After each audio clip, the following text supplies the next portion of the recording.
like to share with you a poem by Gwendolyn Brooks this evening called Mother. Abortions will not let you forget. You remember the children you got that you did not get, the damp, small pulps with a small or with no hair, the singers and workers that never handled the air. You will never neglect or beat them, or silence, or buy with a sweet. You will never wind up the sucking thumb, or scuttle off ghosts that come. You will never lead them, controlling your luscious sighs. Return for a snack of them with gobbling mother eye. I have heard in the voices of the wind, the voices of my dimmed, killed children. I've contracted. I have eased my dim dears at the breast they could never suck. I have said sweets if sinned, if I seized your luck and your lives from under finished reach, if I stole your births and your names, your straight baby tears and your games, your stilted or lovely bones, your tumults, your marriages, aches, and your deaths. If I poisoned the beginnings of your breath, believe that even in my deliberateness, I was not deliberate. Though why should I whine? Whine that the crime was other than mine. Since anyhow you are dead, or rather instead, you were never made. No. But that too, I'm afraid. I'm on this Kwanzaa thing right now. Oh, he has, what shall I say?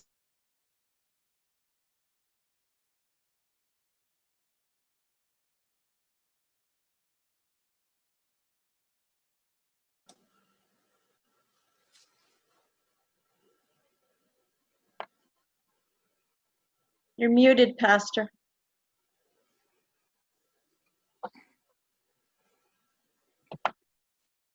Believe me, I loved you all. Believe me, I knew you, though faintly, and I loved you all. Gwendolyn Brooks, titled Mother. Amen. So before we have Albert Simon to introduce the Peelers, I want to let you know that the Peelers have always had my back.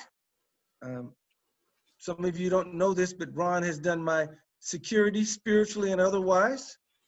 And don't mess with me because I got good protection.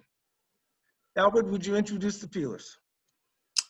our final excuse me, our final presenters are for the Kwanzaa celebration are Ron and Carolyn Peeler, United States Air Force veterans, and the founder and co-founder of Advise, Train, and Guide, ATLLC, a life skills and personal security and consulting company. Between them, they have multiple graduate degrees and certifications in several disciplines, to include adult education, personal and industry security, business and program management. They are also lifelong non-denominational Christians that make God the centerpiece of their lives on a daily basis. Ron can trace his roots back to his great-grandfather, the Reverend Silas A. Peeler, who was the president of Bennett College, a historically Black university from 1905 to 1913. Reverend Peeler also opened St. Matthew's Methodist Church in Greensboro, North Carolina, which Ron finds historically noteworthy because part of his job as president and CEO of ATG LLC is the design and advocacy of security procedures and tactics for houses of worship. Carolyn is an award-winning distinguished Toastmaster and member of the Toastmasters International, and is currently the Director of Manpower and Organization at Holloman Air Force Base, New Mexico. Ron and Carolyn Peeler will be presenting the final principle of Kwanzaa, which is Imani, or faith. Ladies and gentlemen, will you please help me welcome Ron and Carolyn Peeler. Hey, I want to be up. I want to be like them. Thank you. Hey. Okay, Owen. Hi, man. Good evening. We are Ron and Carolyn Peeler, and we are here with you tonight to celebrate the last day of Kwanzaa. Imani is the capstone of the 7 principles of Kwanzaa, and Imani means faith, and to believe with all our hearts in our people, our parents, our teachers, our leaders, and the righteousness and victory of our struggle. Before we get started, we want you to know that some of the things we're going to talk about have a historical connotation, and sometimes history can be controversial because whoever writes history gets to write it the way they want it to be read. However, Indigenous people, people of color, always have a different version of history because sometimes we don't get an opportunity to write that history. So just keep in mind, there might be things that you hear that you think, well, I heard it another way, or it's been said that this or that happened. That's fine. Everybody's got a different view of history, and that's what makes being human just so special, because we can share different views in different ways. Our presentation, we want you to remember the following words of wisdom. I'm going to repeat that again. During our presentation, we want you to remember the following words of wisdom. The first one is, we draw our strength. We draw our strength from the very despair in which we have been forced to live. We shall endure. And the second one is, these are the threads that bind us all together as people of the world. We're going to, as we said before, we'll tell you a little bit about some historical references that we feel really embrace the idea of Imani, the idea of faith. Then we're going to move on to some other topics, and we're going to finish with a little bit of African folklore. In and around August 1619, the White Lion, it was an English privateer commanded by John Jope, sailed into Point Comfort and dropped the anchor in the James River. Some believe it is the first delivery of prisoners of war, which are commonly referred to as slaves and/or Africans brought to the colony of Virginia. History tells us that they were Kimbundu-speaking people from the kingdom of Ndongo, located in part of present-day Angola. During that same time period, slave traders forced captives to march several hundred miles to the coast to board another ship known as the San Juan Bautista. Now, this is kind of important because it was only one during that time period of at least 36 transatlantic Portuguese and Spanish slave ships bringing their bounty to the New World. The ship embarked with about 350 Africans on board, but hunger and disease took a swift toll. En route, about 150 captives died, and due to other issues, once the ship docked in what is now Hampton, Virginia, there were only 50 or 60 prisoners of war left alive. Now, you've got to think about some of the conditions those people experienced. They were always kept below decks. It was dark, it was cold, it was wet. Disease was rampant. And of course, if they had to relieve themselves, they usually did it right where they were chained to one another, side by side. So I tell you again, that is the epitome, those survivors who, some of which are the progenitors of Black families in the United States right this very moment. So I say again to you, we draw our strength from the very despair in which we have been forced to live. We shall endure, exactly as those survivors did.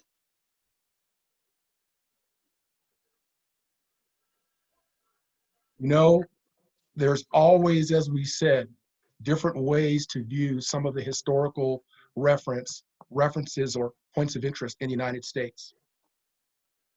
In the beginning, or at the beginning of the 1830s, most of what I'm about to tell you we have forgotten or we didn't learn because it wasn't what was in the history books. But in the beginning of the 1830s, there were nearly 125,000 Native Americans that lived on millions of acres of land in Georgia, Tennessee, Alabama, North Carolina, and Florida. Land their ancestors had occupied and cultivated for generations. By the end of that decade, very few, if any, of those natives remained anywhere in the southeastern United States. Do we know why?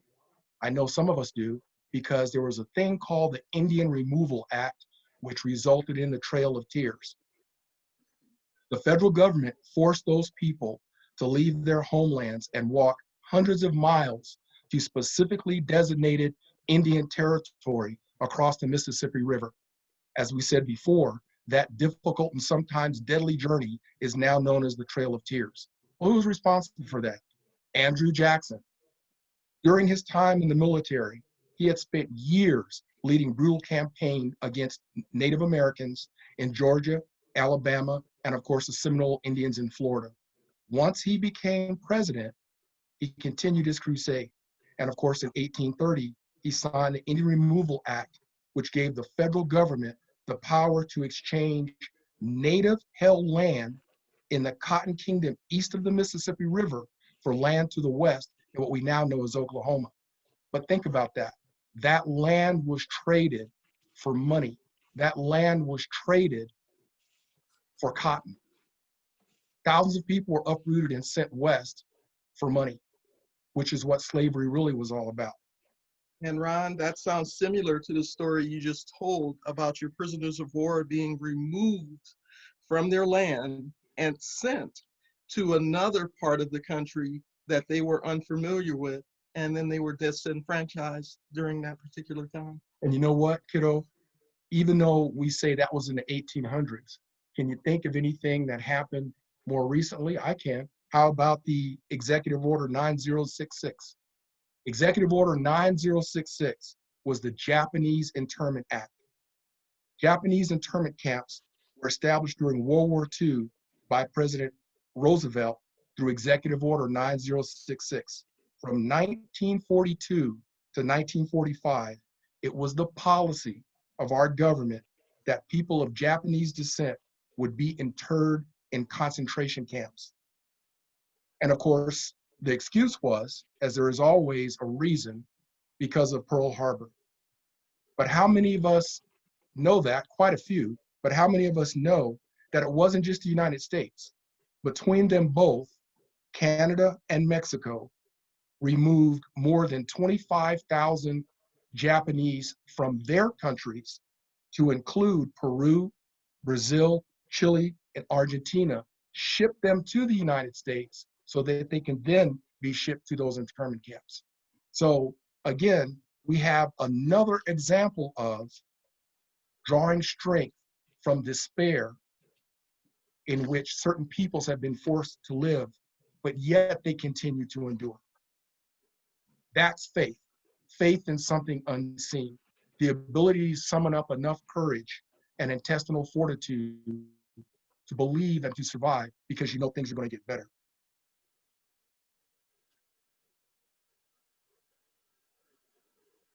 To draw from our strength from the very despair in which we've been forced to live. We shall endure and we shall overcome. And overcome what, you might ask? Does that sound familiar, Carolyn? What is it that we shall overcome? There are songs about we shall overcome. What drove that? What is it that we need to overcome? I'm glad you asked that question. And that leads me right into the Civil Rights Act of 1964. This act ended segregation in public places and banned employment discrimination on the basis of race, color, sex, religion, or national origin. And it is considered the crowning legislative achievement of the civil rights movement. first proposed by President Carolyn, It survived. Carolyn, can you speak into the Yes. microphone? I can. Can you hear me now? Yes. Okay, Yeah. I'm going to have to move a little bit closer. Thank you for letting me know that. It survived strong opposition from the Southern members of Congress and was then signed into law by President Lyndon B. Johnson. In subsequent years, though, Congress expanded the act and passed additional civil rights legislation, such as the Voting Rights Act of 1965, which you all should be familiar with. Following the Civil War, a trio of constitutional amendments, the 13th Amendment, which abolished slavery, the 14th Amendment, which made former slaves citizens, and the 15th Amendment, which gave all men the right to vote, regardless of race. Nonetheless, many states, particularly in the South, used poll taxes, literacy tests, and other measures to keep African American citizens essentially disenfranchised. They also enforced strict segregation through Jim Crow laws and condoned violence groups like the Ku Klux Klan. Ron, does that sound familiar? Can you talk about something from today that might relate to those things that happened during the Civil Rights Movement? You know, almost, I can't. You know, I think of history, things that happened 100 years ago, 50 years ago. People say, why should we be concerned about our history? Why should we be concerned about our history? Why should we be concerned about our past? But yet, I seem to remember seeing news broadcasts, reading in newspapers and other social media where armed individuals calling themselves patriots rushed courthouses, stood in line monitoring people attempting to vote while being as intimidating as possible. Not to mention the fact you've got groups of folks called the Proud Boys being identified as heroes by the President of the United States. Kind of sort of just like people looked the other way when the Night Riders were burning down our homes, terrorizing our people, and lynching our citizens.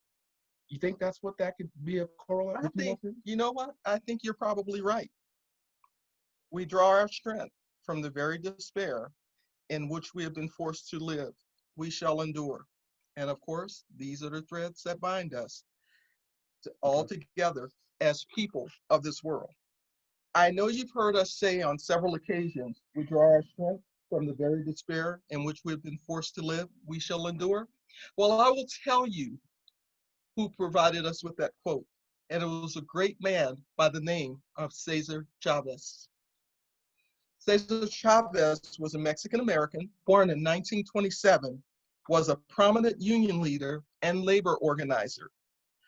Hardened by his early experience as a manual laborer, Chavez founded the National Farm Workers the National Farm Workers Association in 1962. He joined with the Agricultural Workers Organizing Committee in its first strike against grape growers in California, and the two organizations later merged to become the United Farm Workers. Stressing nonviolent methods, Chavez drew attention for his causes via boycotts, marches, hunger strikes. Despite conflict with Teamsters unions and legal barriers, he was able to secure raises and improve conditions for farm workers in California, Texas, Arizona, and Florida. I want to find out who he might have used as a model to do marches that were nonviolent and using nonviolent methods. Carolyn, I find that amazing because, one, before I answer that question, why is it that leaders for people of color are always controversial? Why is it that people like Cesar Chavez, instead of being uplifted, was denigrated? They said he was a communist sympathizer. They said he was a threat to American farm workers. Similar to another man by the name of Martin Luther King. He was an agitator. He was a person that needed to be put down simply because he asked for the right as a human being to share a space at the table and share in the same rights that other people had on a daily basis. And I think those are two great examples of two outstanding men who had something called faith. And you know what? I know there's always, with respect to different things, that racial barrier, but I tell you, and I'll say this again, I'll tell you, those are the types of things that make me believe in the idea that those types of social issues are the threads that bind us all together as people of this world. Definitely have to agree. And because you grew up in Texas, didn't you go to school with some of the people I did. whose I did. parents may have been involved? I find the fact that Cesar Chavez was attacked the way he was to be abominable, because growing up in Western Texas, I ended up having to go to school with children of migrant workers and laborers, and they were no different than anybody else. And they were very proud of the accomplishments of Mr. Chavez. Remember at the beginning, we told you that we were going to tell you a story? Are you ready? Ron is going to play the part of the toad, and I will play the part of the grasshopper. The story stems from African folklore, and it is entitled, you guessed it, The Toad and the Grasshopper. Grasshopper and Toad appeared to be good friends. People always saw them together, yet they had never dined at each other's houses. One day, Toad said to Grasshopper, "Dear friend, tomorrow, come and dine at my house. My wife and I will prepare a special meal. We will eat it together." The next day, Grasshopper arrived at Toad's house. Before sitting down to eat, Toad washed his forelegs and invited Grasshopper to do the same. Grasshopper did so, but unfortunately, it made a loud noise. "Friend Grasshopper, can't you leave your chirping behind? I cannot eat with all that noise going on," said Toad. Grasshopper tried his best to eat without rubbing his legs together, but it was impossible. Each time he gave a chirp, Toad complained and asked him to be quiet. Grasshopper was angry and could not eat. When he'd had enough, he finally said to Toad, "I invite you to my house for dinner tomorrow." The next day, Toad arrived at Grasshopper's home. As soon as the meal was ready, Grasshopper washed his forelegs and invited Toad to do the same. Toad did so and then hopped over to the food. "You had better go back and wash again," said Grasshopper. "All that hopping in the dirt has made your forelegs dirty again." Toad hopped back to the water jar, washed again, then hopped back to the table and was ready to reach for some food from one of the platters when Grasshopper stopped him by saying, "Please don't put your dirty paws into the food. Go wash them again." Toad was furious. You just don't want me to eat with you. You know very well that I must use my paws and forelegs in hopping about. I can't help it if they get a bit dirty between that water jar and this table." "You're the one who started it yesterday. You know I cannot rub my forelegs together without making a noise." From then on, they were no longer friends. The moral of this story is, if you wish to have true friendship with someone, learn to accept each other's faults as well as each other's good qualities. Although it may sound as if our story is unrelated to the principle of Imani, it is not. Because in these trying times, we must all strive to be better. And we must have faith in ourselves, our friends, and believe in our people, our parents, our teachers, our leaders, and the righteousness and victory of our struggle. Before you close the door on someone or something, remember that we all must have faith and believe in the ultimate goodness that each of us possess.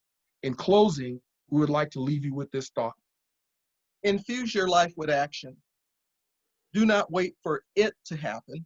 Make it happen. Make your own future. Make your own hope. Make your own love, and make your own way. And whatever your beliefs, honor your Creator, not by passively waiting for grace to come down upon high, but by doing what you can to make grace happen. And that was written by Bradley Whitford. We'd like to thank you all tonight for allowing us to visit you in your homes. And we hope that we have embodied the principle of Imani. Thank you. Faith, hope, and charity. Amen. Thank you so much. You're very welcome. Peelers, let me put you on the spot. I remember when I first met you and heard your resume about doing security on Air Force One. Could you just give us a brief summary of that, how you met in the DC area, how you worked for the President's security team? Sure. I don't know if I can capture everything, but I'll do my best. As a military veteran for the United States Air Force, there was an assignment that involved working with the President of the United States. At that time, it was considered special duty. So that means out of however many hundreds of thousands of people in the military, there were perhaps only anywhere from 1% to 5% that would qualify to perform those duties. So myself and my wife were both selected. And of course, the main base at that time that we operated out of was Andrews Air Force Base in Maryland. Now it's called Joint Base Maryland, et cetera, but it's still the same location. It is the home of Air Force One. It is the home of all the aircraft that support the National Capital Region, which is Maryland, DC, Virginia, politicians, so forth and so on. They have fixed wing aircrafts that everyone's used to seeing, like, of course, Air Force One. And they also have smaller aircraft that some of the lesser heads of state and or chiefs of staff and or politically connected people that have the right to do so can use to fly while they're doing whatever it is their duties entail, to include helicopters as well. So it was exciting. Carolyn made friends with Janet Reno. She knew Mrs. Clinton. We got an opportunity to observe them up close. And of course, it opened a lot of different doors, so many that we still have relations with people who are still connected to the political arena because folks thought so highly of them that they're still contacting them and working with them even to today. The job itself is one that's high stress, high profile. You're never off. For the entire time we were there, you're subject to being called back to work and going in at any given time. So it does take a little bit of a toll on you because no matter what you do, no matter where you go, you're either wearing, at that point in time, a pager, a telephone, some type of device that connects you to your job. So that part I don't miss. But being in that area, being in that environment, it was a lot of fun. And speaking for Carolyn, I think we were honored and blessed to be selected to do what we did. Now, weren't you the only married team at that point, at that time? No, there were quite a few of them. There were a few of them, but we were the only married team, how can I say this, that's civilian friendly. We're the only married team at our rank, at our stature, doing what we did on a daily basis. There were other married couples, but we're the only ones at our rank, at our stature that had, I don't want to call it FaceTime, but the ability to go and do and command and be in charge of whenever we wanted to. Thank you. Any questions or comments for the Peelers? The floor is open. Did everybody enjoy what we read, or was it a little long? We were debating that. I appreciated the history lesson that you gave us. And I'm thankful that you incorporated the other nationalities and ethnic groups that distributed faith in their journey. So thank you Amen. for that presentation. You're very welcome. You're Wonderful. very welcome. I'm very amazed at y'all's accomplishments and everything, and I found it a very interesting lecture on faith. Thank you. I enjoyed it very much. I hope so. Thank you. Yeah, thank you so much, Ron and Catherine Piller, for your There he is. presentation. I was so much thrilled. I love this so much, especially the history parts. There are much of the things you said that I am not aware of from the beginning. For example, how the British ships took the first slaves that they didn't call officially slaves, but then That's how it ended. I never heard about such a story, so it's new to me, and many other things that have been done to our race or our African people. So I'm so glad I learned a lot. And the other thing is about the story, the tale you have read now. I think it applies to the clash of races nowadays. Currently, most white people do accuse us of all kind uh, of um, of names. They see our mistakes and then they judge us on the basis of them, forgetting that it's our history that partly defines some of the things that happen to us. They just, even here in Africa, some of our people speak against our African Americans in the US, saying they occupy a vast majority of the prison population, and it's like they are not behaving well. That's why they are in prisons. And I used to tell them that, we tend to neglect or to forget the past. How come someone, okay, who have been or a generation, the whole group of generation who have been in slavery for a long time, and then when the slavery ended, they were victim of segregation, all kind of racial segregation, ill treatments, and over the time when some young people, I read some stories about, my major is American literature, so I read quite a lot on American literature. When some black young people got some brilliant project, they got some brilliant idea, they got innovative ideas, then when they bring it to white people or to companies for help, just because they are black, they don't want to help them. Sometimes they steal their projects. While people who have degrees, they just go to company to work. But with their degree, they are not even allowed to work just because they are black people. Some of them have to pass for a white person, especially the mulattoes, have to pretend to disguise, and then before they be accepted. And how come this race that has suffered all that will ended up behaving totally as those who never have been affected by anything? So it's quite normal to see that some of our people nowadays in the US misbehave. Some of them do not find the right balance in life. It's understandable if we look back at the past, and I know we are still strong, and many of our people there, including you, are strong, and you are leaders, you are giving examples. But then we need to understand, to look back into the past, to understand the present, and to see what we can do to better the future. Thank you so much.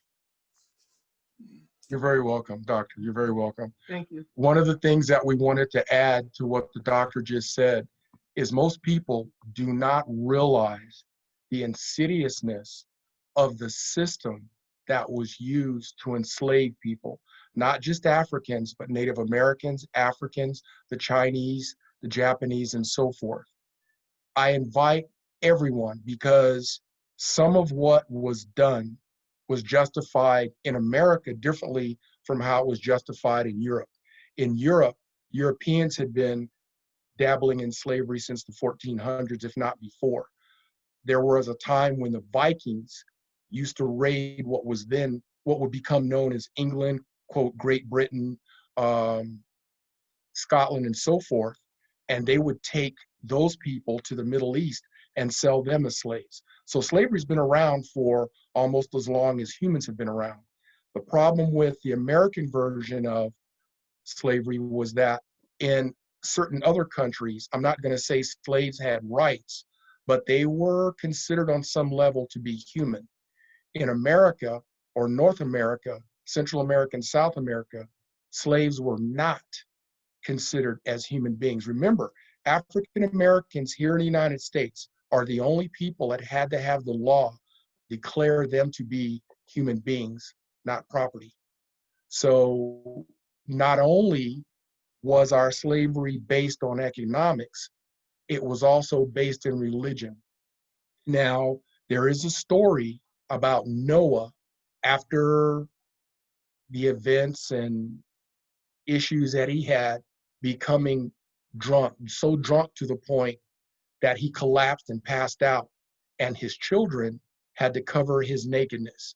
Now, I'm not going to go any further than that, because remember what we said, that history can be very controversial, so can religion.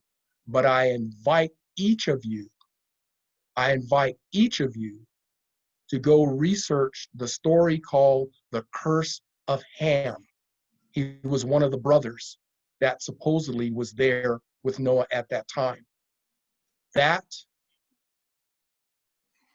purposeful, damaging lie that has been perpetrated through religious stories and habits and whatever you want to call it for hundreds of years was often used to justify slavery, because part of that in story involves Ham being cursed. Some people said, some religious scholars said it was a scar. Some religious scholars say it was a color of his skin. That was being dark. That was turned into, perhaps he was burnt by the force of God because he was cursed. And then from there, they made that great leap to, well, if your skin is dark, you're cursed by God, therefore you're inferior, you don't get rights. And if you think that perhaps I'm exaggerating a bit, again, do your research about the curse of Ham. That was used for justify, just like we've got that story that you always hear about the genteel South. And this is not against anybody from the South. My history is from the South. How there's Southern manners, how there's Southern this, and how there's Southern that. All of those were basically stories and narratives to cover up the ugliness of slavery. And of course, over time, those stories became fact. Those stories became a way of life. Those stories became historical in nature. But again, I would tell you, from my perspective, if you peel away that thin veneer of untruthfulness, you'll find that we were covering up stuff. You'll find that there's a history there to be talked about by indigenous people that nobody else wants to hear, because that's not the history we get taught in the United States. I conclude that little speech with, the more you learn about your history, the more you learn about yourself. The more you learn about yourself, the more you learn how resilient you are and how you're more resistant to people who say and do the wrong things because they think they know what they're talking about, but from a historical perspective, they're wrong. And if you don't think so, look at what's going on in the political arena today with respect to all the voices you hear about cheating, with respect to voting, mail-in ballots, so forth and so on. That's all a thin veneer. That's all a narrative. The exact same narrative that we heard in the 1800s that created the grandfather clause, that created people at polling places lynching, burning, and killing people of color, and white folks too, who were trying to vote because they wanted to maintain power. They wanted to maintain the status quo. So again, I invite each of you to go out and research that story, The Curse of Ham, and then you understand how not only were we having that double whammy through the courts, we had that double whammy through politics, but then you have that double whammy of subjugation through religion. And when you see those things all together, then you understand that, one, none of that has stopped, and two, that's why we're where we are today, because those things are still going on. So, Is that sorry, HAM ham? Yes, ma'am. Okay. I didn't mean to interrupt, Dr. No, no, ma'am. It's ham. Yes, ma'am. Okay, I would like to ask you. Okay, thank you. I think you quite said that you're a veteran. Is that true? You're a veteran? Yes, I am. Okay, you look younger for me. I can't imagine.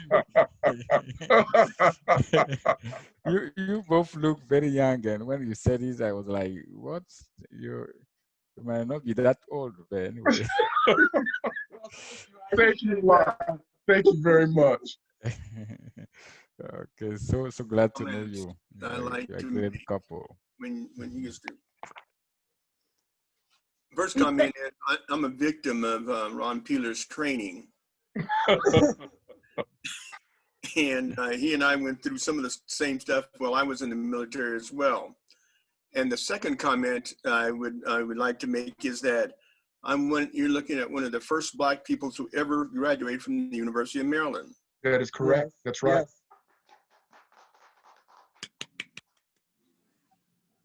They wouldn't let me in when I applied because Albert Matthew Simon is a Jewish name, and they thought I was Jewish, which is fine with me. And so when I showed up for registration, the administrator pulled out a piece of paper and says, the University of Maryland will not allow you to attend their classes at this time. Wow. So I had to wait until it went through the courts, being sued by DOD, Department of Defense, and the Department of Education before I was admitted. Wow. Living history in Alamogordo. That's How right. about that? How about enduring and overcoming? Perfect example. Thank you, sir. Thank you for your service. Thank you for your service, Thank you. both of you. Thank you. Any other Is that comments? how you got to Alamogordo? Was the service? No, I Yes. came back to Alamogordo because I had parents that were getting old, and they asked me to come back and take care of them. And so I came back to Alamogordo. Well, we're honored to have the couple and you to be in the state of New Mexico. And we thank Reverend Robinson for the presentation of all the speakers. It's just been great. And we'd like to see this continue on. Every quarter have a group of speakers. So we've learned history lessons, and we'd like to have more of people of color instead of just the colored people to hear the lessons from the Peelers. But it's been great the whole 7 days. And we thank you for having this. We thank you too. Okay. Thank you Yeah, for your comments. I would like to have a request for Pastor Robinson. In this group or in this meeting, I've met such great and incredible people. Now, is there any way we can still connect after the program? We can still continue exchanging. I don't know. Let's say request, because I don't want to have this connection just stop like that. You know, that's my request. So let me say this to you. There are no accidents.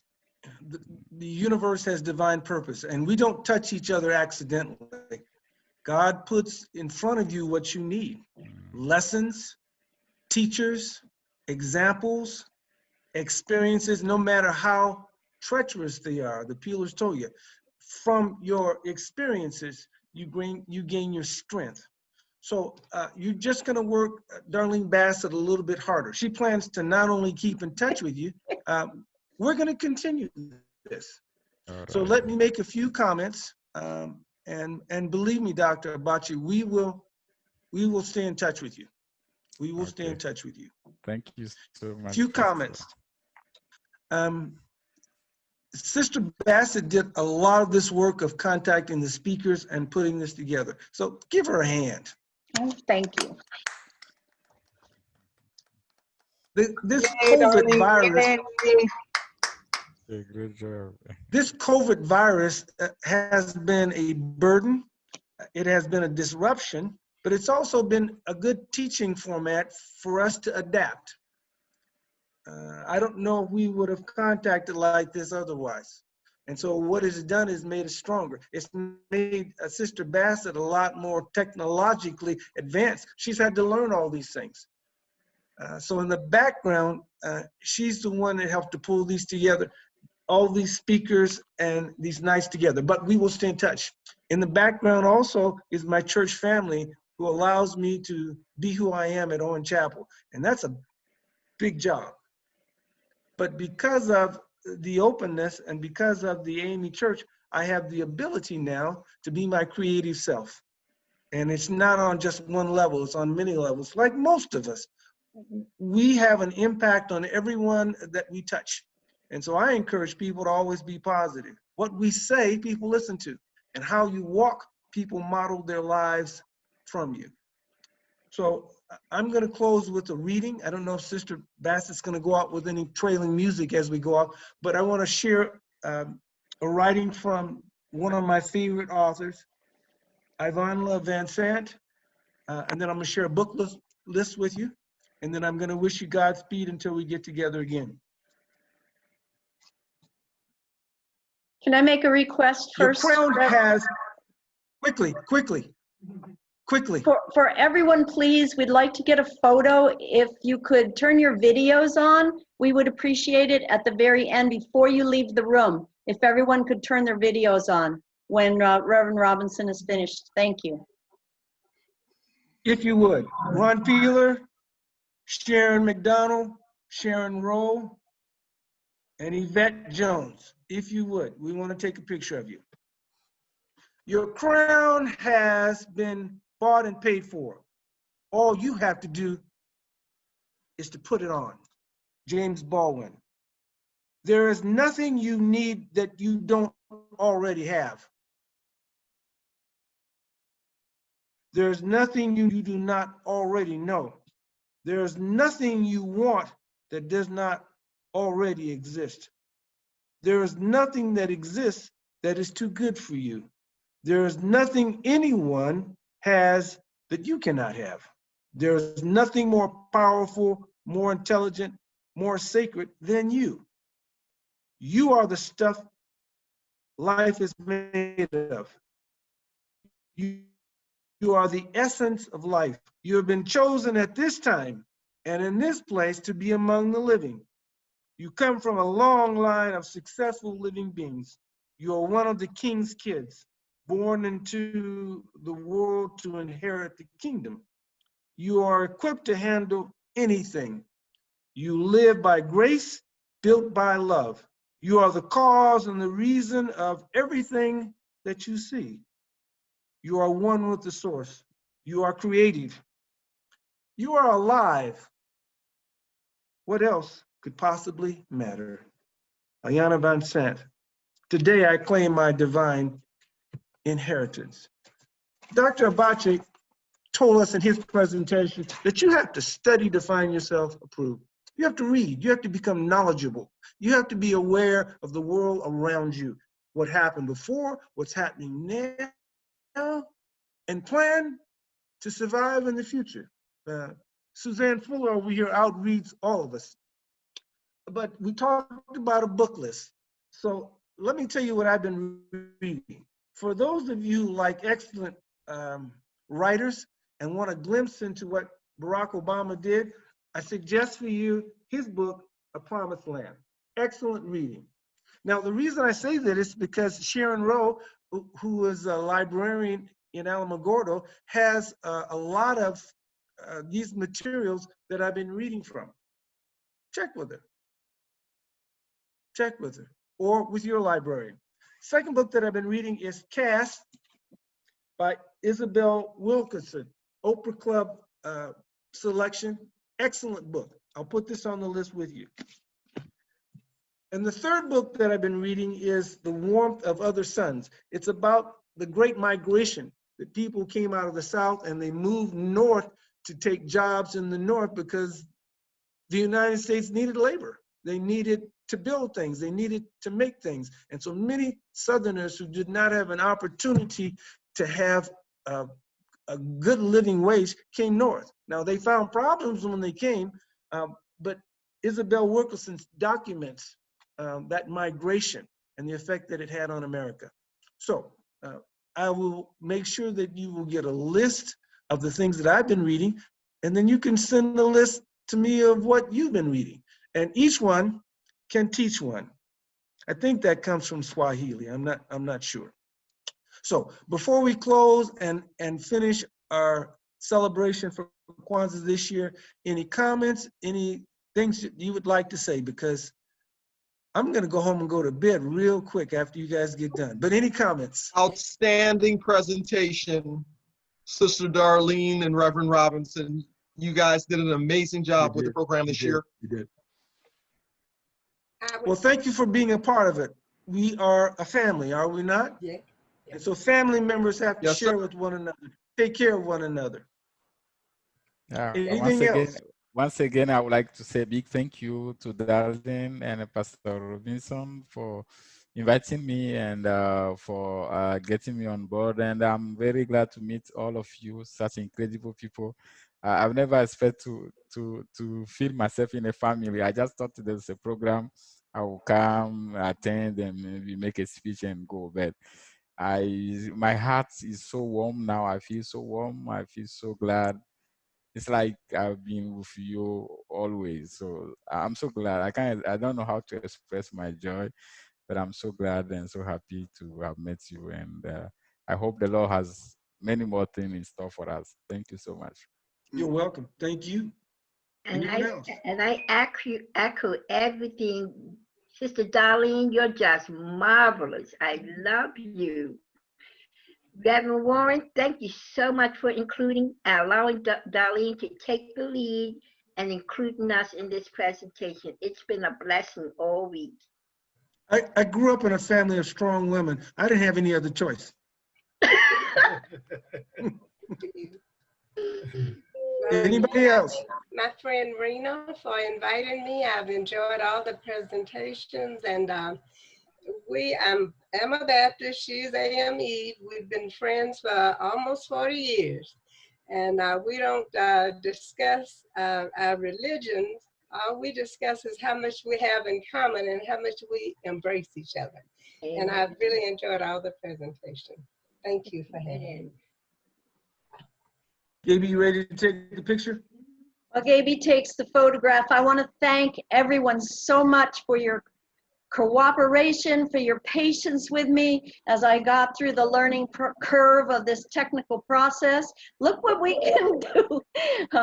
There were some moments there, but I have 4 recordings, and the first 3 recordings, I'm not sure, I haven't been able to find them. They're in the cloud somewhere maybe, but I'm looking for them.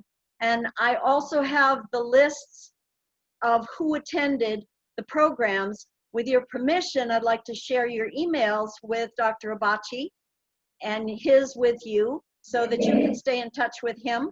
And I will email links to the recordings of each Kwanzaa that I have that you can view on YouTube. And again, it's been wonderful. It's been a blessing to be involved in it, and I thank Pastor Robinson for his patience with me, because I get a little obsessive and a perfectionist trying to make everything right, but it really was wonderful, and I wish each and every one of you a blessed new year, and we will have programs coming up, because we're not going to let this virus get us down and keep us apart. We're going to use it because God gave it to us as a tool, so that we can reach even further and be connected even further on a greater and on a higher level. So thank you, everyone. Dr. Abachi, do you notice this costume that I'm wearing? It came from Togo. And That's nice. That's nice. Even myself, I have one. I have one too. But yours has more design than mine, so yours is far better than mine. Let me close with explain. prayer. See you in. Oh, okay. Go ahead and explain, darling. I was going to explain that both of these garments were gifts to myself and to Pastor Robinson from Pastor Agbemi, who is the church that's affiliated with the Child Development Center of my Compassion International child. And he sent the gift back for Pastor Robinson because Owen Chapel and his church are connected as sister churches there. And I do stay in touch with him through emails. So we proudly wear these gifts from Togo. Now I'm done. Let's close with prayer. Eternal Heavenly Father, we thank you for this family of communicators, of presenters, of commenters, of friends, of listeners, of learners, of those who would take the light and share it with the world. We thank you, Lord, for the creativity. We thank you for the hard work behind the scenes. My daughter, Gabriella, and the people of Owen Chapel who came and contributed and allowed this to happen. For friends and neighbors who we didn't know anything about, but watched the leaflet and thought it not robbery to join us. Bless us, Lord, that we may grow and ever look upward, making a difference in our community and in our world. You've given us life, Lord. Now let us be faithful and creative and cooperate with one another economically and socially and spiritually to be your children. Lord, we thank you. Until we meet again, bless each one of our households. If you do this, Lord, we'll give you the honor, the glory, and the praise. We ask it in your Son's name. Amen. Amen. Happy New Year. Happy New Year to everybody. Happy New Year. Happy New Year. Happy New Year. Roll Tide. Yeah. Thank you.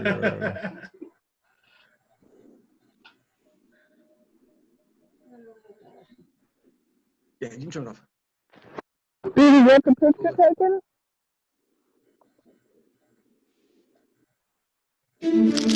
It hurts when you break a bone, so it must hurt when your bones get weaker, right? Wrong. Around middle age, we all lose density at a rate of 1 to 2% per year. This happens to everyone after the age of 50, regardless of your exercise or eating habits. Throughout your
You get the picture?